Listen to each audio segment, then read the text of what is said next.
on to our next session now, and I'm very pleased to introduce Adrian Underhill to everybody. He's an international consultant, author, speaker and trainer with ELT interests that include pronunciation, improvisation in teaching, leadership and organizational development, and more recently demand high teaching. And from 1972 to 1999, he was an IH teacher, trainer and director. I've known Adrian for years. He was my vice president when I was president of IATEFL, and I was his vice president when he was president. One of my favorite stories of Adrian's perceptiveness and constructive rigor was actually when we were in Palestine. We were doing a consultancy project there, and we had a week visiting schools, seeing what a challenge some amazing teaching, but what a challenge the state of the infrastructure was. We had at the very end of the week, we were invited to meet the minister, who is a charming woman and an ex-English teacher. And one of her aides was extremely excited about the possibility of introducing interactive whiteboards, which at that time were fairly unusual, and a lot of discussion about their use or not. And this aide was saying, you know, this is what we want to do, this is what we want to have in all our classes, and was getting very, very excited about this. And Adrian perhaps not quietly enough, said, yes, well, we tend to find these devices work better when there's a source of electricity in the classroom. Anyway, Adrian's talk is about International House and its unique atmosphere of practice. Thank you, Adrian.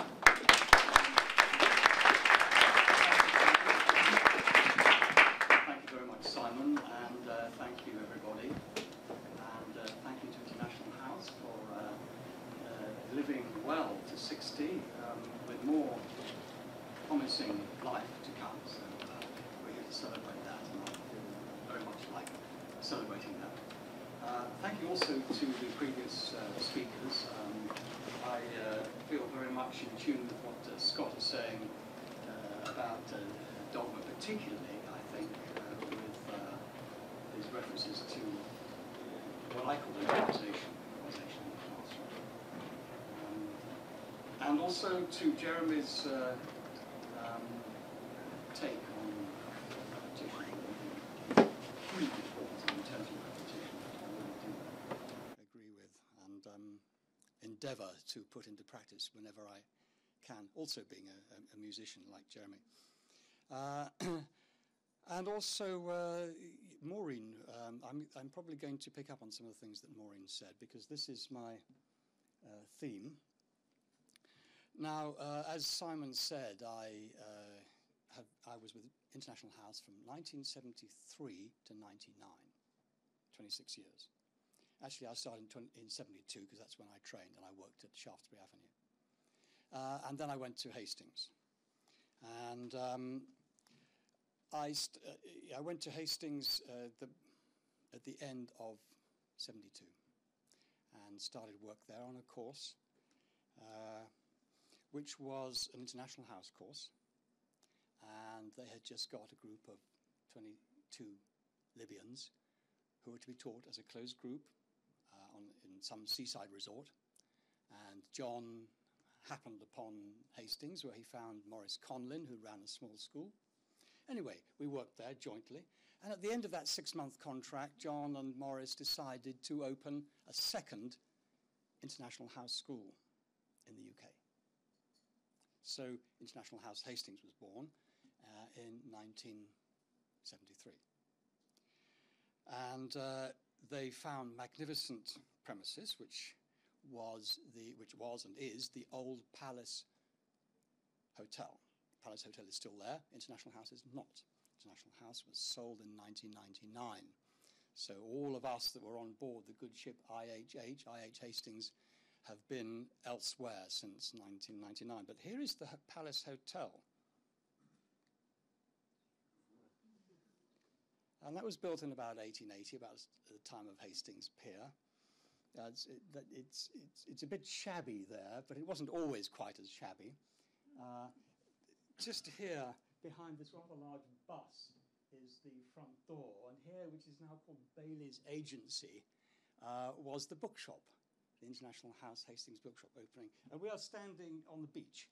So this whole thing overlooks the sea. All of these rooms overlook the sea. They still do now, but they're empty. And just here, I've got to tell you this. This is shops along the bottom. This is the Pig in Paradise pub. So anyone who's ever been to Hastings and been to our school will have spent any time they weren't in the classroom in the Pig and Paradise. So that's where we spent. But here, on the first floor, were classrooms and offices, and here was the hotel ballroom. And this was the most...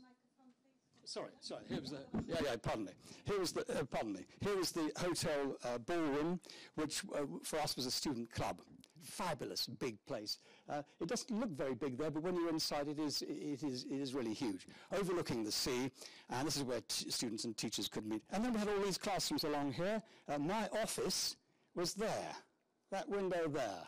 And that's during the time when I was director of the executive school. And we also had all this floor as well. And at the back, you could look over less interesting things like damp walls and pigeon nests. So this was the Palace Hotel. It was built in... Is that still on? Doesn't look like it. There's no light there. Should there be a light?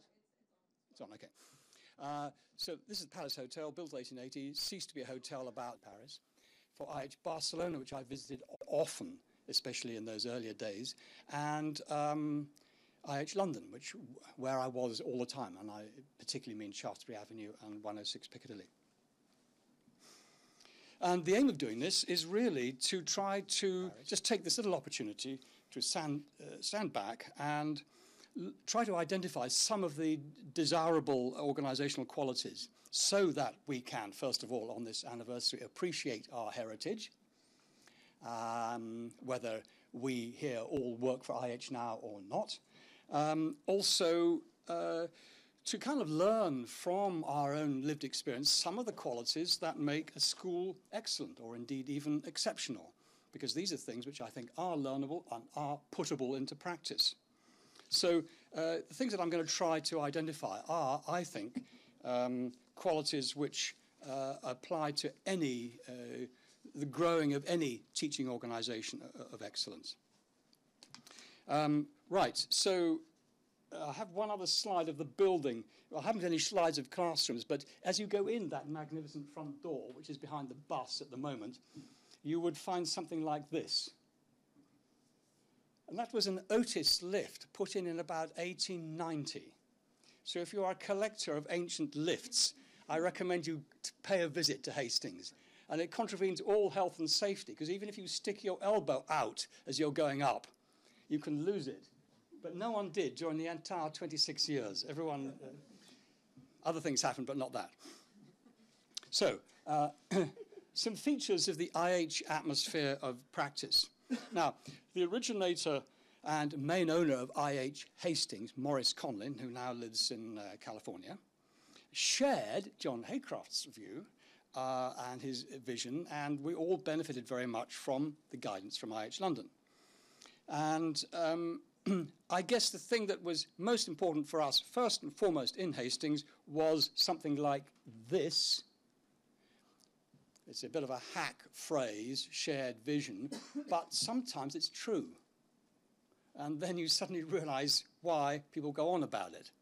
Mostly they go on about it when it isn't true, to try and make it come true, perhaps. But there really was, a shared vision. And I'm going to come back to this, because obviously it has a lot to do with things that previous speakers have spoken about, especially Maureen, and to do with the teacher training, amongst other things. A second thing was that Maurice Conlin had a particularly hands-off approach to leadership, as I believe did John, not laissez-faire at all, because it was a form of hands-off supported by transparency and criticality and accountability and so on, but no micromanagement. So my second quality is something like this: dispersed leadership. Not devolved leadership, dispersed, actually, letting go of the leadership so it actually is in the hands of other people, not delegated. dispersed. Plus these things which you need when you start dispersing leadership, you need those things to kind of help it fit together. That was the second key thing.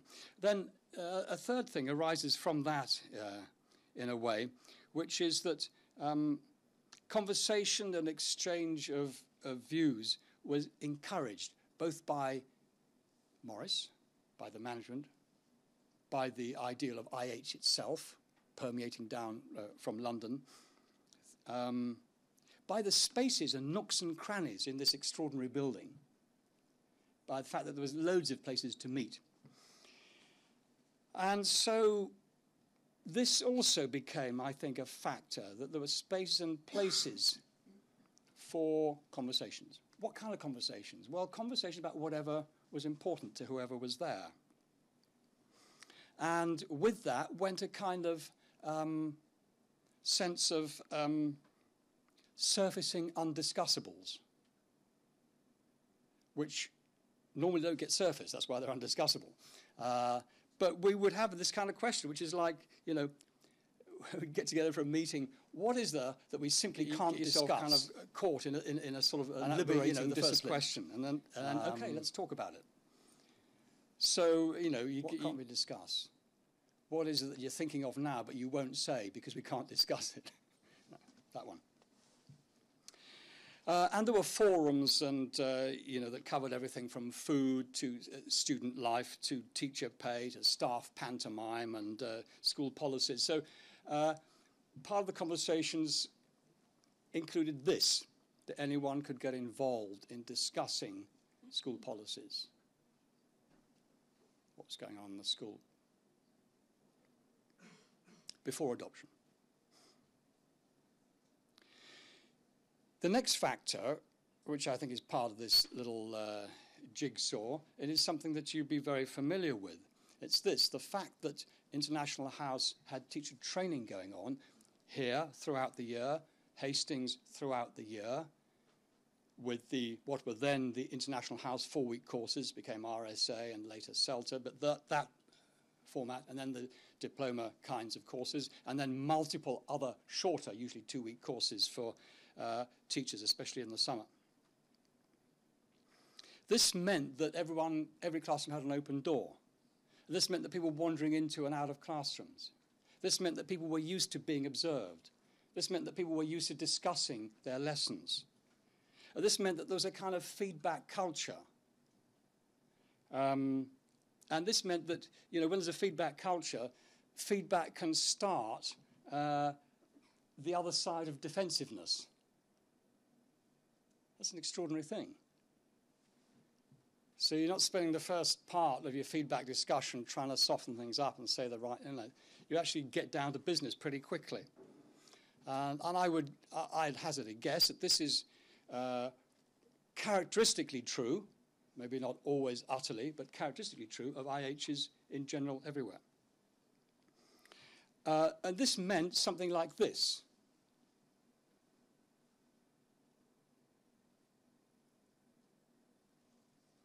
So not only was there a culture of letting yourself be seen and requesting or receiving feedback, but of giving feedback, being asked to give feedback to others, not only the feedback givers, but anyone else. And this was whether it was up or horizontal or down, in all directions. So feedback in all directions, I think, was a really healthy quality of the whole IH enterprise that I have known.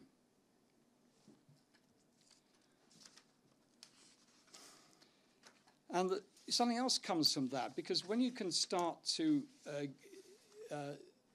tell the truth, more or less, tell the truth as you see it, relatively speaking,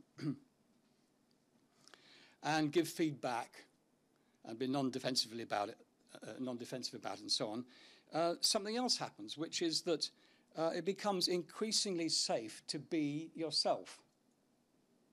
It becomes increasingly okay to be who you are. and to have a sense of being liberated in amongst the organisation, to bring yourself to work, not to leave yourself at home. Bring yourself to work, and to work with that self, and without, hiding. And so from that, I want to say something like this, I think. You feel safe. You don't have to pretend. That would be an interesting criterion. Do you, in your workplace, have to pretend? Well, that's a funny question to ask people because we don't usually ask it, but perhaps we ought to. When and how perhaps you're not even aware of it, so we should ask it, and then gradually people become aware of, oh yeah, actually, if I was really on my own, I'd do that, but since there's everyone, I'll do that. So I think this is also a characteristic, not a blanket truth beautifully done in any sense, but a definite characteristic of International House. Working, practical atmosphere. And it follows from this, of course, as you can readily see, that, if it's okay to be who you are, and if it's okay to give and receive feedback, then, as has already been mentioned by Maureen, mistakes begin to occupy a quite different status. So,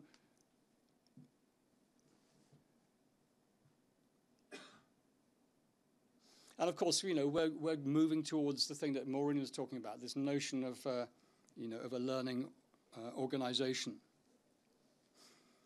So as a result of these various things, you could feel free to experiment, to take risks, to push the boat out, to be exposed.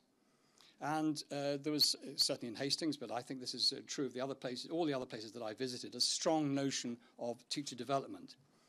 As an attitude, teacher development powered by the feeling of wanting to learn professionally.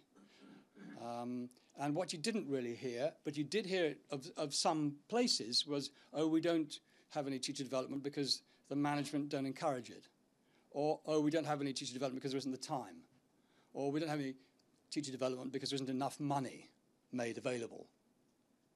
And of course, all of these are important factors, but they're not the thing. The thing in itself is an attitude towards learning, which actually quite often tends to bring about the time and the money that one wants. People tend to be unwilling to put that up front. Anyway, I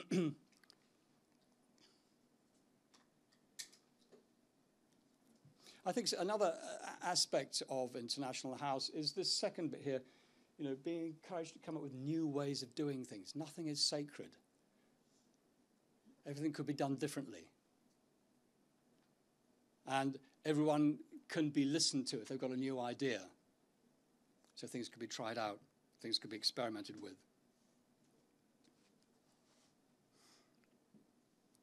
And I think part of that is this kind of, a tangible feeling of inquiry, which I'd describe like this.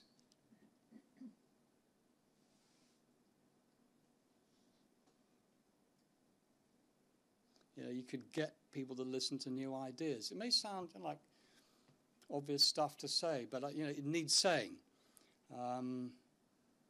Because that, I think, is a characteristic of a good place. I think that's a characteristic of International House. And these are the kinds of things that when we want to learn from what's good and maintain it, we need to start seeing these things. And not just taking them for granted and whinging a bit when they disappear without being quite sure what's disappeared. So, a key factor in all this, I've pointed out a dozen things now. A key factor in all this, really, is that IH has shaped its own teachers, made its own teachers, right from the beginning. Didn't get them from somewhere else. They might have come from somewhere else, but it shaped its own teachers.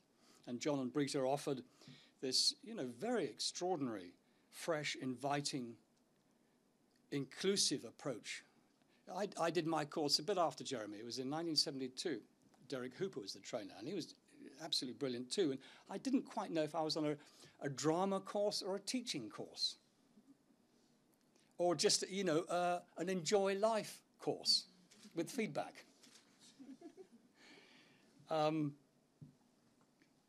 this was an extraordinary thing that they brought about gradually, and it got sort of consolidated into a week and then 2 and then eventually into a 4-week course, which is what we know now is kind of quite a long way downstream probably from that. So they brought about certain characteristics, and there are many. I just listed some here. The active participation of students was extraordinary. That's really impacting. It sounds so obvious to say now, but you can't take it for granted at all that this is what happens now. This personable and open approach to people, which was so characteristic of John and is so characteristic of this was, this was kind of embedded in the way things worked. When John came to visit a school, he wouldn't be carrying 2 briefcases of stuff, or even 1 briefcase of stuff, or even a rolled-up newspaper. He'd just have himself. And if he needed something to write on, he'd find an envelope or something. And if he'd sat in for a whole day watching people, he wouldn't take notes, but he'd remember each person and their lesson and discuss it, because there was a kind of connection there. It wasn't the grids being filled in about what people are and aren't doing. It was a personal response to that individual. There's something for us to learn from it. Not all of us can do that, but there's something to learn. And connected with that is this kind of realignment of the hierarchy, teacher-student, and we are actually just sort of humans trying to work together and all trying to learn. And this non-exclusive methodology, which was kind of really open to people to engage with and to alter, it wasn't exclusive.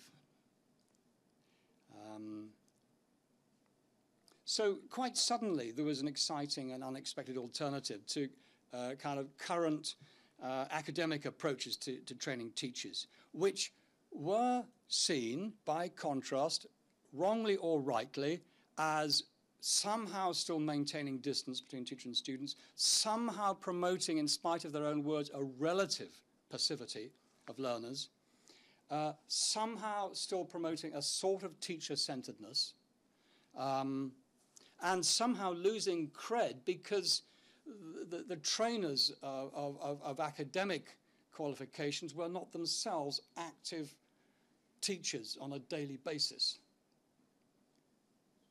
Anyway, the result of all this was something like this. An approach that brought out the teacher in us. Even if you'd never thought of being a teacher, you couldn't help the teacher being drawn out of you when you were in some of these training activities. Now, in a sense, I'm plucking these nice statements at random, and maybe I'm exaggerating, and I'm doing that just to be clear as much as anything. I hope that you recognize these. And I need to point out that, when you take something whole, like an atmosphere of practice, you can slice it up lots of ways and look at individual parts. Say, well, that's to do with that. That's to do with that, which is what I've been doing. But actually, none of it's really true. It's not like that. A whole is a whole. And when you take strips out and look at different bits, it's not the same thing at all. Nevertheless, we have to do that, but it's the whole that we have to work with. We have to put everything back into the whole. And what I came to know, I didn't know it at the time, but I only came to know it later, and this is referring back again to what Maureen said, is that these features of these IH schools were, that characterized these IH schools, were also part of the learning organization jigsaw, which is something put about very much in the 90s and in this century by Peter Senge and Mike Pedler. Peter Senge in the States, Mike Pedler in the UK. And basically, here's a very simple definition.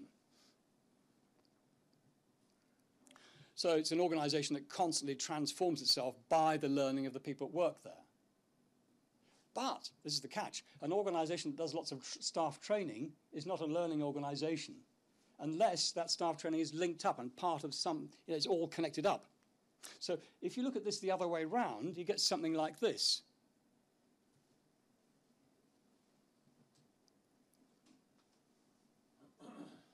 That's the same thing looked at from the other end of the telescope.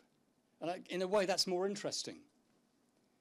We're not learning for ourselves, though we are, and that's part of our motivation. We're not learning just to improve things to the customers, though we are, and that's part of the motivation. Actually, what we're doing is for the flourishing of the system itself. It is our learning that is keeping the system in orbit. And therefore, in this sense, learning is a systems quality. It's not just a bunch of individual qualities, it's actually a quality of the system.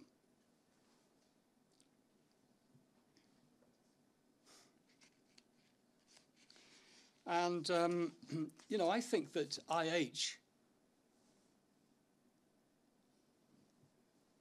was a learning organization long before this term was invented. And I think that John and Breda understood that stuff long before it became part of organizational discourse.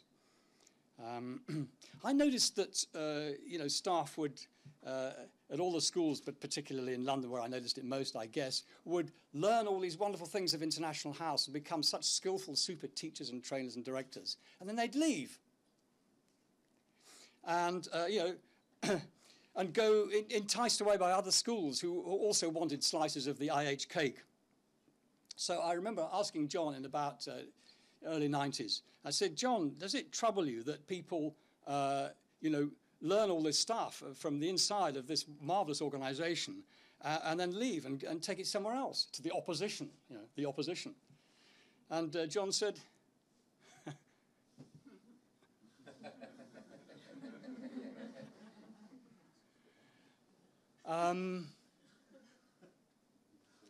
in his, you know, for those of you who knew him, in his expansive and airy and largely convincing way. But I never forgot that, because I like that very much indeed, because that does speak of the bigger picture. That exactly speaks of the bigger, of someone who sees the system behind the system. And I think John and Breda saw the importance of that, and they saw the importance of people leave, not only of that, but, you know, to have IH was one thing, but to have people leaving and taking IH with them was better still. Never mind opposition in terms of money and stuff. There's bigger things than that. And I think that, you know, say someone grows in their position, and then I could imagine John saying to them, okay, right, you've done very well, you've done your growing, and now off you go, and take it somewhere else, and leave your space so someone else can come into it and grow. And I had very much this picture of a good school as something that has a really good updraft, which means that people are rising up the ranks and then leaving out the top and, you know, carrying their sparks elsewhere. And I think that this affected the careers of many, many, many people who spent time at IH, who started their careers maybe at IH, and then went on to work elsewhere. The IH diaspora. And people took IH with them.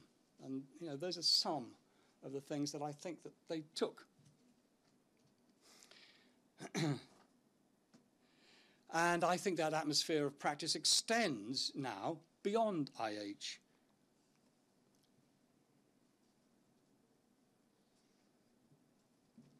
And as John says, people never really leave. Now, I just have one more thing which I want to do. That was, and this is a shorter and quicker thing, that we're going now to go from the general to the specific, from the marvelous to the absurd. And you've got to stand in front of the microphone, right? Okay, so what the next bit is just about my own. It's just a short bit of my own autobiography from 1971 to 1972 when I started the course here. So this is the first time ever, and in fact I only put these words together last night, and I haven't even rehearsed it, so I have no idea how it'll go, but actually I'm sure it'll be fine. Thank you very much. So let me just put that there so I can see it. Great, here we go.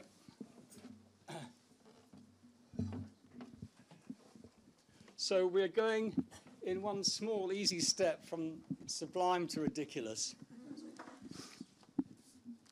And This is the Talking International House Blues, of course. What else could it be? There is no particular tune, no particular chorus, and even the words can be invented as you go along. You're welcome to yelp, to sing, to moan, as you wish. Yeah.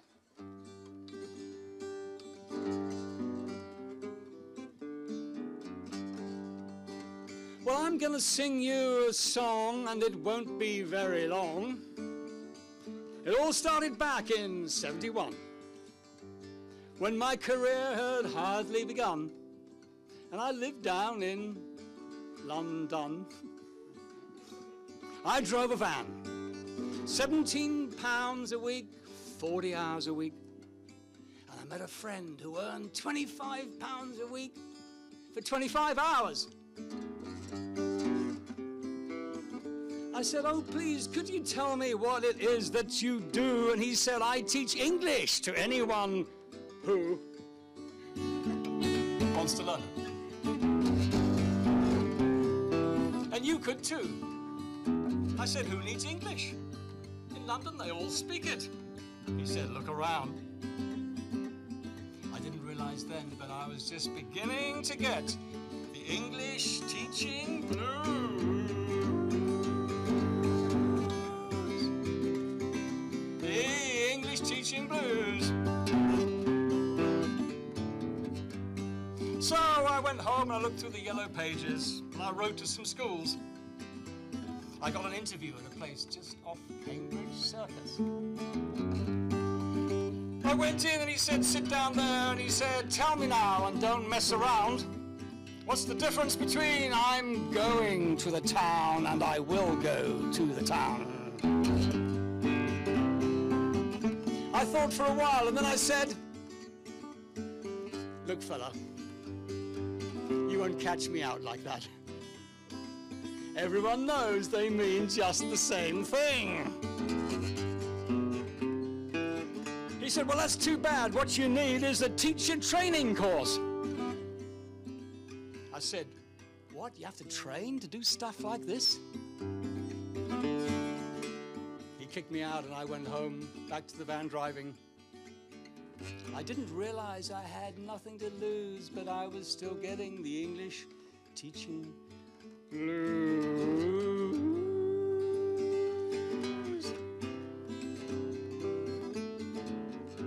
Then one Sunday evening, around about 8 o'clock, I had this phone call from a Monsieur Rock.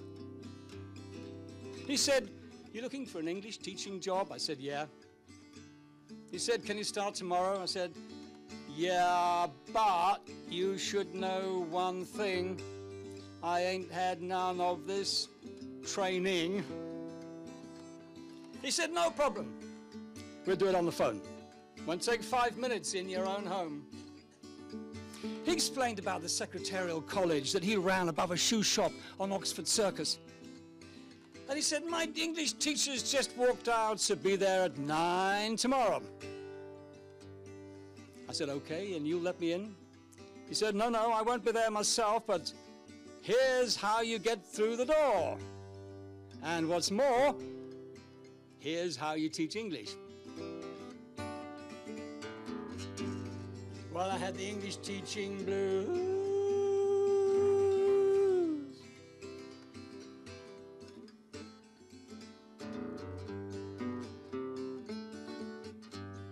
During my second day, Monsieur Rock arrived and he listened outside my classroom door.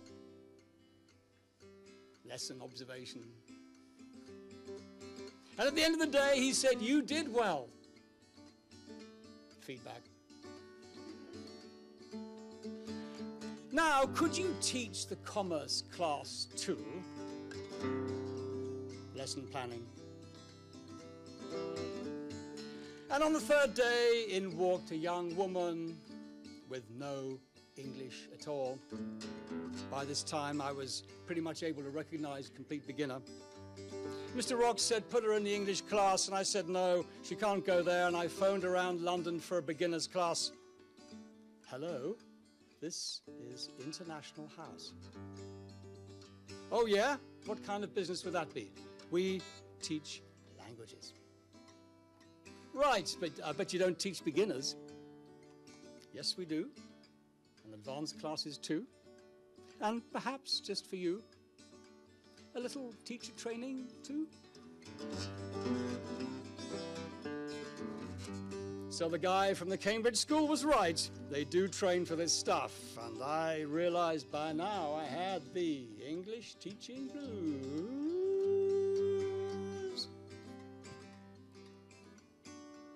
That very same afternoon, I went down to number 40 Shaftesbury Avenue, which you saw in Jeremy's picture. Great place to go for a language school. When I got there, the staircase was heaving. About 10 people from every country in the world going up and down the stairs. Like a living ELT wall chart. Nearly every kind of person doing nearly every kind of action with nearly every kind of object. But this was International House. In the end, we got up the stairs. I enrolled the beginner. Picked up a pamphlet for teacher training. £30 for a 4-week course. When I began this song, I said it wouldn't be long, and that's because I knew I'd get the International House Blues.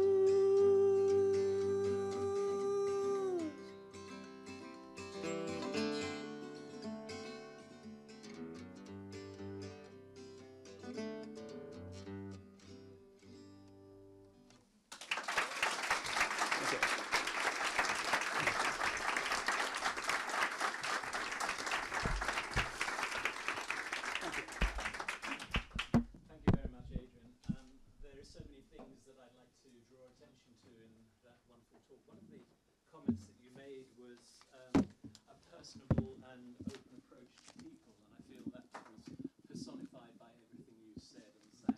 You don't have very much time for questions. I don't know if anybody's got anything urgent that they'd like to ask. Quite pretty difficult to follow. Thank you very much, Adrian. That was absolutely amazing.